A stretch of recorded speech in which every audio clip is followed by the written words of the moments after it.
باپ اور بیٹے اور روح القدس کے نام میں آمین۔ ہمارے لیے آج کی تلاوت عبرانیوں کے نام خط اس کا 5واں باب اور اس کی 7ویں آیت سے لے کر 9ویں آیت تک۔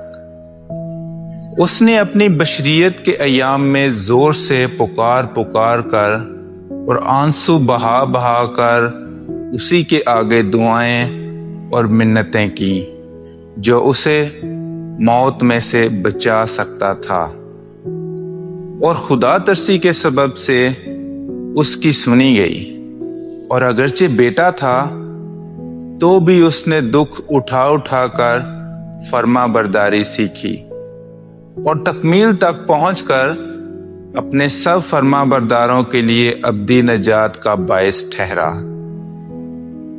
کلام اقدس کا پڑھا اور سنا جانا ہم سب کے لیے باعث برکت۔